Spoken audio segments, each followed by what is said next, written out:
retrouve encore pour un update lecture. Oui, je sais, vous en avez vu un il n'y a pas longtemps, mais en fait, comme j'ai dit, je lisais beaucoup et j'avais pas de quoi présenter un update lecture. C'est parce que je lisais plusieurs livres en même temps et que maintenant je les ai finis ou abandonnés et que maintenant il faut que je tourne des updates parce que je suis encore en retard. Donc vous voyez cette vidéo début avril. Moi, ce sont des livres que j'ai lus début mars jusqu'à avant le 15 mars, c'est sûr. Donc j'ai beaucoup de retard. Du coup, je vais démarrer maintenant avec, comme chaque mois, du coup vous le voyez en retard, mais j'ai lu tout début mars, c'est Calendar Girl de mars, donc toujours de Audrey Carlan et toujours chez Gourmand. Du coup, je vais peut-être pas résumer l'histoire parce que je pense que vous l'avez vu aussi sur d'autres chaînes, on commence à le voir pas mal ces derniers temps, et peut-être que même celui-ci vous l'avez déjà vu. Je ne sais pas. Mais donc on suit toujours Mia. Donc là je ne sais plus dans quelle ville elle va. Au tout début du livre elle fait un petit détour par Las Vegas pour rentrer chez elle et voir sa famille et tout et tout. Elle va voir son père pour la première fois. Enfin, oui, elle va voir son père pour la première fois. Je ne sais plus dans quelle ville elle va, mais elle va donc avec son nouveau client.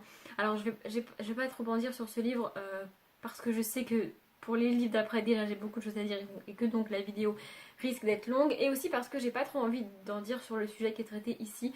C'est bizarre parce que juste avant de lire ce livre, je m'étais dit ça serait vraiment cool que l'auteur fasse ça et qu'elle aborde ce sujet-là avec les clients de Mia.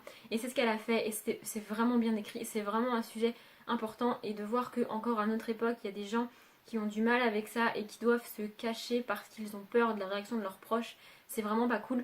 Peut-être qu'avec ce que je viens de dire, vous avez deviné c'est quoi le sujet, mais je vais quand même pas le dire parce que moi j'ai adoré me dire juste avant, ah ça serait bien que ce soit ça, et découvrir que le sujet a été traité justement dans ce tome là. Donc jusqu'à présent c'est mon tome préféré, en même temps c'est le troisième, vous allez me dire, mais je pense vraiment que ce sera un de mes préférés des 12 parce que j'ai vraiment beaucoup aimé non seulement le sujet qui est traité ici, mais la manière dont c'est abordé. Et voilà, c'est tout mignon, c'est tout gentil et c'était vraiment cool. Et en plus on revoit le premier client de Mia. Voilà, je ne vais pas en dire plus, mais pour ceux qui ont aimé ce premier client et qui ont trouvé que le deuxième tome était moins cool, du coup ici c'est vraiment cool. Ensuite je vais faire quelque chose que j'ai jamais fait, c'est-à-dire que je vais présenter les deux prochains livres, je vais les résumer tous les deux et ensuite j'expliquerai pourquoi je les ai abandonnés, parce que je les ai abandonnés. Mais étant donné que je les ai abandonnés pour une raison qui m'est très personnelle, je peux quand même conseiller ces deux livres. Je suis sûre que c'est deux livres vraiment très intéressants et deux sagas vraiment cool, vraiment géniales, mais c'est juste que elles m'ont rappelé, malheureusement pour les livres et pour les auteurs, une période pas très cool de ma vie, et donc j'ai préféré les abandonner. Le premier c'est donc Nos âmes jumelles de Samantha Bailly, le tome 2 c'est Nos âmes rebelles qui est sorti il y a pas très longtemps. Donc moi j'ai les éditions France Loisirs. En fait je m'étais dit que vu que je les ai achetés chez France Loisirs et qu'il faudrait que j'achète le tome 2 également chez France Loisirs si jamais je le voulais, il fallait que je me dépêche parce que France Loisirs ils éditent pas leurs livres très souvent, et une fois que c'est plus disponible, bah c'est plus disponible, et donc c'est un petit peu chiant pour ça. Donc je m'étais dit ça serait pas mal de le lire. J'en attendais beaucoup de ce livre. Donc dans ce livre on va suivre Sonia et Lou, c'est ça, qui sont deux jeunes filles qui rentrent en terminale au début de ce livre. Donc elles habitent toutes les deux en France mais dans des villes différentes, et elles vont se rencontrer via un forum. Donc l'une écrit des textes et l'autre dessine, et elles vont au cours de ce livre exercer leur passion ensemble. En fait l'une va dessiner et l'autre va écrire, mais sur un même sujet et sur un même thème, et c'était vraiment très cool. J'avais hâte de découvrir cette relation et comment un auteur pouvait retranscrire ça, parce que je fais partie des gens qui ont été inscrits sur un forum. Je crois que j'ai été inscrite sur ce forum pendant 2 ans, voire plus de 2 ans. Voilà, c'était vraiment une grosse période de ma vie et j'en garde d'excellents souvenirs. J'ai parlé à des gens géniaux, j'ai noué des relations absolument géniales. Il y en a certains que j'ai rencontrés en vrai. Et voilà, j'ai fini modératrice sur ce forum, donc c'était vraiment important pour moi. Bon, aujourd'hui je suis plus sur ce forum pour plusieurs raisons, mais voilà, c'était bien le temps que ça a duré et maintenant c'est fini. C'est pas plus mal parce que j'ai grandi, mais voilà, c'est reste quand même une période très importante de ma vie. Et donc voilà, on va les suivre, ça se lit super facilement, super rapidement. Bon, je l'ai abandonné quasiment au début, voilà, je l'ai abandonné à la page 62 pour être précise. Mais franchement, ça se lit tout seul, j'ai lu ça d'une traite quasiment, c'était vraiment, voilà, j'étais vraiment à fond avec elle. Sauf que je me suis rendu compte à un moment donné que ça le faisait plus, j'y reviendrai après. Mais franchement, si vous les avez vus passer et que vous n'êtes toujours pas décidé à les lire, moi je vous les conseille, que vous ayez ou non été inscrite sur un forum dans votre vie. Soit ça va vous rappeler ces relations que vous avez nouées, soit ça va vous faire comprendre comment des gens peuvent nouer de tels liens à travers un forum, parce que je sais que quand on ne l'a pas vécu, on a du mal à se dire mais attends, c'est des gens à qui tu parles par internet, tu les as jamais vus, tu les as jamais rencontrés, comment ça peut être aussi important? Et bien si c'est aussi important, c'est presque plus important qu'une amitié dans la vie réelle, parce que Ce sont des personnes qu'on ne voit pas et qu'on ne rencontre pas, mais à qui on peut dire des choses absolument très intimes. Ça a été mon cas et ça m'a vraiment beaucoup aidé. Donc voilà. Le deuxième c'est Éternel, le tome 1 de Alison Noël. Donc c'est une saga de 6 tomes. J'avais acheté les 2 premiers tomes pendant la vente privée Michel Lafon. Donc ce sont des livres Michel Lafon. Hein, voilà.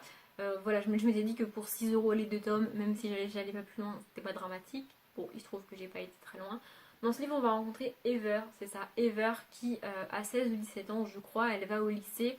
On découvre son quotidien, elle se cache tant aussi bien physiquement qu'émotionnellement, elle se coupe du monde autant qu'elle peut, elle va au lycée tous les jours, mais elle évite toute interaction avec les gens parce que quand elle touche les gens, elle voit certains souvenirs et elle apprend plusieurs choses sur eux qu'elle n'a pas forcément envie de savoir. Et au bout d'un moment, ça fait beaucoup trop d'informations pour elle, et donc du coup, éviter toute relation et tout contact, c'est beaucoup mieux pour elle et pour ce qu'elle ressent et ce qu'elle vit au quotidien. Le livre est écrit de telle manière qu'on la découvre dans son quotidien au lycée avec des gens et tout et tout. Et on remonte un petit peu dans le passé pour savoir à partir de quel moment elle a eu ça, parce que c'est pas de naissance, il y a un événement particulier qui a fait qu'on a eu ça, qu'elle a eu ça. Et donc on va découvrir à partir de quel moment et de quel événement elle a eu ça et comment a changé sa vie depuis cet événement-là. L'histoire aussi démarre un petit peu quand Damen, donc c'est un garçon, débarque au lycée et il se trouve qu'il n'est pas comme les autres parce que quand elle le touche, elle n'a pas de souvenir et de lui, et quand il lui parle, toutes les pensées des autres et tout ce qu'elle entend et perçoit des autres êtres qui l'entourent s'effacent, elle ne les entend plus, elle n'entend plus que lui, et du coup c'est vraiment un soulagement pour elle quand il est là parce que elle peut vivre normalement comme nous on vit normalement sans entendre les pensées et les trucs mesquins des autres parce qu'elle n'est pas forcément aimée de ses petits camarades. Mais voilà, franchement, je pense que c'est une série que j'aurais adorée si elle ne m'avait pas rappelé de mauvais souvenirs pour moi. Et je suis vraiment déçue de ne pas avoir pu continuer. Mais j'étais arrivée à un stade où c'était mesquin presque de lire ce livre parce que ça me déprimait. Donc voilà, maintenant je vais expliquer brièvement pourquoi je les ai abandonnés parce que j'en ai pas dit grand chose à part de les résumer. Alors je suis pas là pour raconter ma vie et je vais pas le faire déjà parce que j'en ai pas envie et en plus parce que ça ne regarde que moi, hein, voilà. Mais il se trouve que quand j'ai donc c'est le point commun entre ces livres, vous l'avez peut-être vu, c'est qu'ils se passent au lycée, très certainement les deux en terminale. Et il se trouve que mon année de terminale est l'une des pires années de ma vie, hein, autant le dire. Voilà, je regarde un souvenir absolument horrible, c'était vraiment une catastrophe. Et à la fin, aller au lycée jour après jour, c'était vraiment une épreuve pour moi.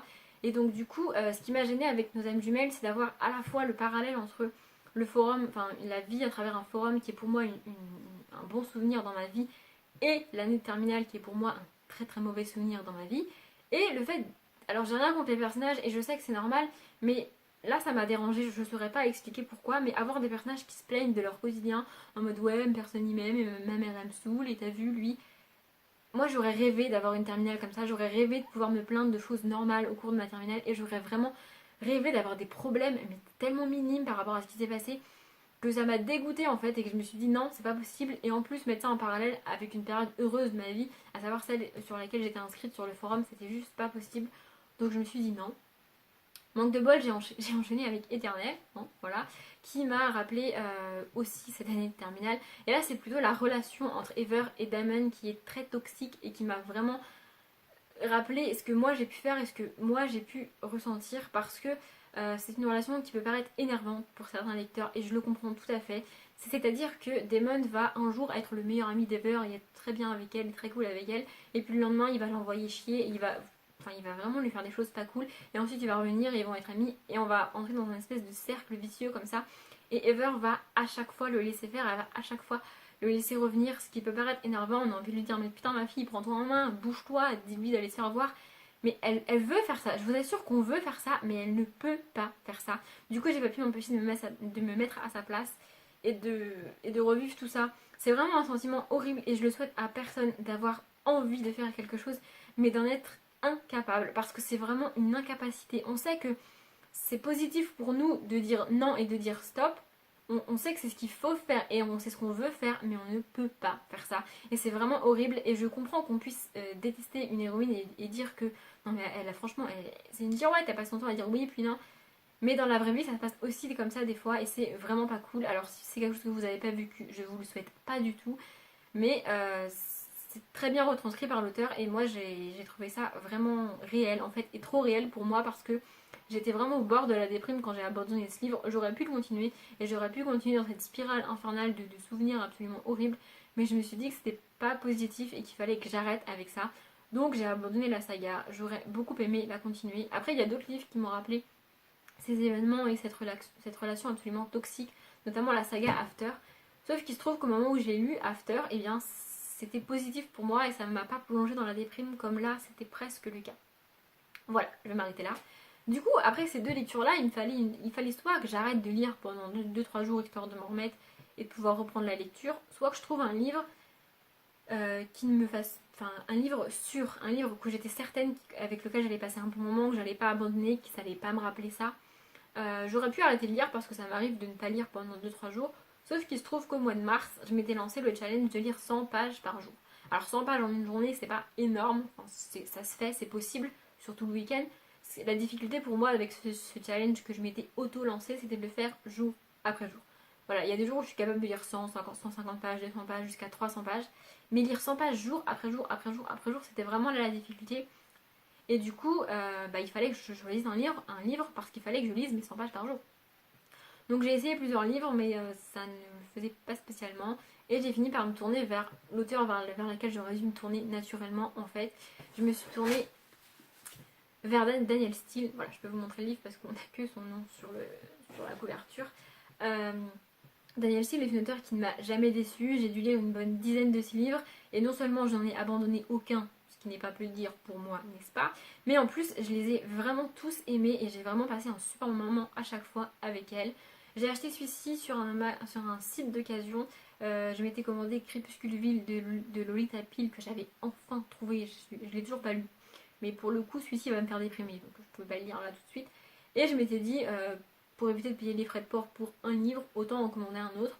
Donc je m'étais baladée sur le site et je m'étais dit, un Daniel Steele, c'est pas plus mal. Parce que je veux lire tous les Daniel Steele. Ce qui n'est pas prêt d'arriver puisqu'elle en écrit encore. Hein. Et donc j'avais choisi celui-ci parce que c'est La Vagabonde, j'ai pas dit le titre mais c'est La Vagabonde, et parce que l'héroïne s'appelle Audrey. J'ai jamais lu de livre dans lequel l'héroïne s'appelle Audrey, comme moi. Du coup je me dit que ça pourrait être sympa et je l'ai sorti et franchement niveau dépaysement, je pouvais pas faire mieux. Le livre démarre juste avant l'élection de Roosevelt aux États-Unis, donc ça doit être en 1932 je crois si je dis pas de conneries. Et donc on est à San Francisco avec Audrey, elle vit avec son grand-père et sa petite sœur et je vais pas résumer tout le livre, je vais vraiment en donner les grandes lignes parce que je l'ai dit dans la vidéo que j'ai consacrée à Daniel Steele. D'ailleurs, si ça vous intéresse, je vous la mettrai en barre d'informations au cas où. Mais vraiment, c'est une auteure que je recommande quoi qu'il arrive. Commencez par n'importe lequel, vraiment. Et donc du coup, suite à plusieurs événements qui se passent au début du livre, Audrey va se rendre compte que ça fait des années qu'elle élève sa sœur parce que leurs parents sont morts, c'est pour ça qu'elle vit avec leur grand-père. Et donc elle élève sa sœur, elle aide son grand-père, elle dirige la maison, elle est considérée comme une vieille fille parce qu'elle doit avoir 22-23 ans, que non seulement elle n'est pas mariée mais qu'en plus elle ne cherche pas de mari. Mais du coup voilà, par tous ces événements et par plusieurs petits événements qui se passent au début du livre, elle se rend compte qu'elle est en train de passer à côté de sa vie et qu'elle ne fait pas ce qu'elle veut faire. Et donc même si ça lui déchire le cœur d'abandonner son grand-père et sa petite sœur, elle va faire ce qu'elle veut faire et elle veut voyager, elle veut découvrir le monde. Du coup elle prend le train jusqu'à New York, puis le bateau jusqu'en Europe. Le livre démarre en 1932-1933, je l'ai dit. Les 3 quarts du livre se passent avant la Seconde Guerre mondiale et dans le dernier quart, à partir du dernier quart, on est en 1939 et donc on est en pleine guerre. Il se termine avant la fin de la guerre, mais voilà. Donc du coup, elle va partir en Europe, elle va découvrir le monde et elle va découvrir cette Europe et notamment le continent asiatique tel qu'il était il y a 30 ans. Et j'ai vraiment, vraiment beaucoup aimé découvrir ça avec elle parce que même si un jour je veux aller au Japon ou en Chine, c'est quelque chose que je voudrais faire dans ma vie. Même si un jour j'arrive à y aller et j'y vais, je découvrirai ces pays et ce continent tel qu'il est aujourd'hui ou même tel qu'il sera dans 5 ou 10 ans et pas tel qu'il était il y a 30 ans. Et là on voit le gouvernement chinois, on entreaperçoit Hitler déjà et ce qu'il commence à faire alors qu'il n'est même pas chancelier. Hein. Et c'était vraiment, vraiment cool. Audrey est une fille, enfin, j'ai envie de dire c'est une héroïne de Daniel Steele et ça suffit pour la décrire parce que toutes les héroïnes de Daniel Steele se ressemblent, surtout quand elles sont à des époques comme ça. C'est-à-dire qu'elles sont jamais mariées, elles n'ont jamais d'enfants, elles sont jamais d'accord avec leur époque.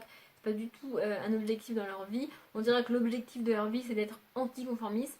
Mais en fait Daniel Steele, et je m'en suis rendu compte avec ce livre, elle arrive à montrer qu'on peut être en désaccord avec les valeurs de l'époque C'est-à-dire qu'elle ne veut pas se marier, elle ne veut pas d'enfant, elle veut travailler, elle veut être photographe, elle veut voyager, ce qui n'est pas du tout la place d'une femme à cette époque-là. Mais pourtant, elle ne renie pas totalement ces valeurs-là et elle est d'accord avec ces valeurs-là. C'est juste que c'est pas ce qu'elle veut et c'est pas ce qui lui convient. Et vraiment, la manière dont Danielle Steele l'écrit et l'explique, c'est presque naturel en fait. Et c'est vraiment génial. Et c'est pour ça que j'aime Danielle Steele aussi. Son petite part de féminisme est assez cool, j'avoue. Donc voilà, on va la suivre. Alors, c'est pas vraiment un spoil de dire que ça finit bien. Si vous avez jamais lu Danielle Steele, peu importe lequel vous lisez, il finira bien. Il n'empêche qu'à chaque fois, moi, au milieu du livre ou vers la fin, je me dis oh mon dieu, me dis pas que je suis en train de lire le premier Danielle Steele qui finit mal. Non, c'est pas possible, pas possible. Et non, c'est pas possible, ça finit toujours bien. Alors, ça finit pas forcément en happy end, en mode elle est mariée, elle a des enfants, elle est heureuse, tout va bien, elle a son travail et tout ça. Mais ça finit bien. C'est pas un happy end, c'est juste que ça finit bien. C'est peut-être aussi pour ça que les Danielle Steele font pas partie de mes livres préférés de tous les temps. Je les aime beaucoup, mais ils finissent bien. Du coup, je peux pas les adorer, mais il y en a un quand même qui m'a pas mal marqué, j'en ai parlé dans la vidéo. Et donc voilà, c'est un petit peu ça m'a un petit peu rappelé Zoya, parce que dans Zoya, donc Zoya démarre en 1917, à la veille de la Première Guerre mondiale. Sauf que, et donc Zoya va voyager. Mais il y a deux différences entre Zoya et la vagabonde, c'est que donc Zoya commence à voyager pour fuir la guerre, alors que Audrey commence à voyager parce qu'elle a envie de voyager et elle va, malgré elle, tomber dans cette espèce d'ambiance de pré-guerre puis de guerre. Hein. Et la deuxième, c'est que ici, au début, elle a 22-23 ans et à la fin, elle doit avoir 35 ans, quelque chose comme ça. Donc ça se déroule sur 10-15 ans, alors que dans Zoya, on démarre, elle a 17 ans et on termine, elle a genre 80 ans. Donc ça balaye toute la vie de Zoya. Mais c'est vraiment deux livres qui se ressemblent quand même. Donc celui-ci est un des plus anciens livres. L'édition que j'ai date de 1989 et je crois que l'édition originale date de 1986. Donc voilà, c'est pas des livres très récents et pourtant, de toute manière, ça aborde la guerre et ça aborde l'Europe d'il y a 30 ans, donc même 40 ans, je ne sais plus trop, enfin bref. Ce sont des livres encore d'actualité parce qu'elles abordent une grande part de notre histoire. Il y a aussi, à la toute fin du livre, il y a aussi le grand questionnement de quand est-ce que les foutus États-Unis vont se décider à entrer en guerre et à aider les gens. Et c'est très bien écrit parce que Audrey est américaine et elle se trouve à ce moment-là en Europe et du coup elle-même elle comprend pas pourquoi Roosevelt il fait rien. Enfin, on a envie de lui dire mais bouge ton cul mon gars, tu vois. Et c'est vraiment des sujets géniaux. Enfin voilà, je pourrais parler d'Danielle Steele encore pendant des heures mais je lui ai déjà consacré une vidéo et c'est pas le but. Tout ce qu'il faut retenir c'est si vous avez jamais lu Danielle Steele, essayez-la. Commencez par n'importe lequel parce que dans tous les Danielle Steele il y a des messages différents et en même temps qui se ressemblent et toutes ces héroïnes se ressemblent et c'est vraiment une auteure à découvrir et je pense que c'est une auteure qu'il faut avoir lu. Surtout quand on aime lire et quand on a envie de lire. C'est l'une des auteurs qui m'a d'ailleurs donné envie de lire au quotidien et qui m'a redonné le goût de la lecture quand je devais avoir 15-16 ans. Donc voilà, parce que ça peut aussi bien se lire quand on a 15 ans que quand on a 40 ans, voire 60 ans. Donc voilà, je pense que c'est vraiment remarquable pour une auteure comme Danielle Steele. Et moi je vous la conseille. Voilà, ma vidéo est maintenant terminée. J'espère que ça vous a plu. J'espère que c'était pas trop long, mais je pense pas. Cette fois-ci, j'ai réussi à faire assez court. Comme d'habitude, je vous souhaite une bonne journée, une bonne après-midi, un bon appétit ou une bonne nuit. Et je vous dis à bientôt.